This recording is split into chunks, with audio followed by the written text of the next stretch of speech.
hear her story and what she's going through at that moment. You know, and you guys, she said we're together, you know. That's so powerful. I felt that. And I wasn't out here, I was looking in through the crack in the door. I don't want to distract anybody from watching. But this song also is like that for me. You know, and it describes how, you know, I feel a little cheesy saying this in the context that we're in right now. Because honestly, I didn't know we were going to be playing in a mall. Or in a church. And I'm saying this because I don't know. I don't know what goes on here. I'm sure it's good stuff, but I don't really know. So I'm not dishonoring or endorsing anything that happens in this building. But this was just an open door for us to play for people who are in this area. I wanted to say that.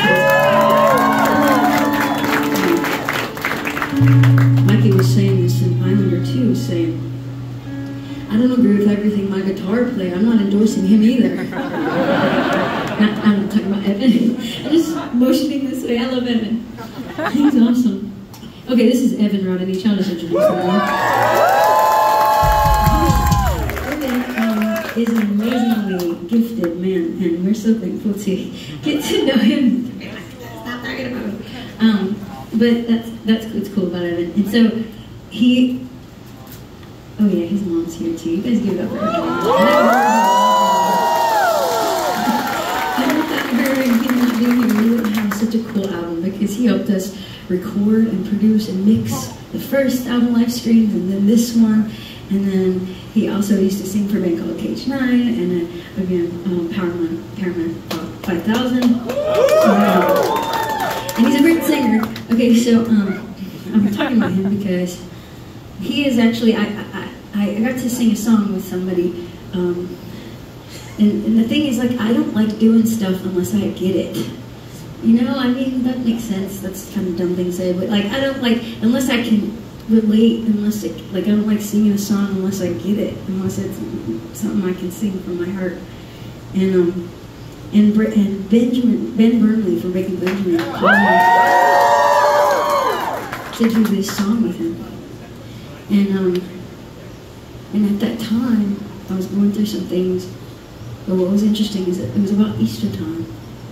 And we were looking at, and so it's kind of cheesy in this environment. I'm not, because I'm going to talk about Easter time a little bit in this church, but I'm not part of the church. I'm not sure if that's kind of weird, but I'm just telling you because this is the story behind the song, but I was studying at that time about Christ suffering in the garden when he was just agonizing and like, let this cup pass from me, but not my way or will.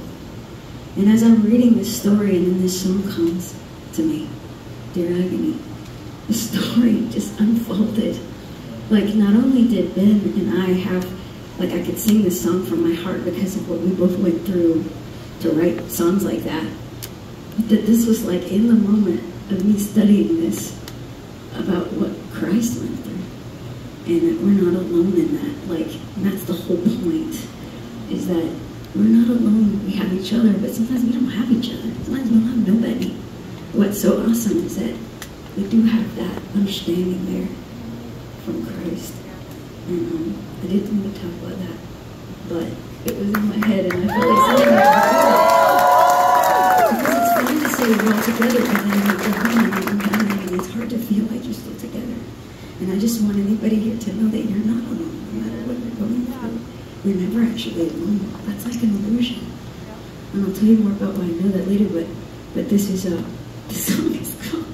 I talked about this to Ben one time, and he was like, how would you turn my rock singing a Jesus song? I'm like, because that's not what he was doing. He was just being himself. That's how poetry is. That's what art is. You don't realize sometimes we're expressing the deepest truths of all humanity in this moment, and we're just emoting. It's weird because it's two ways. So sorry, that was way long.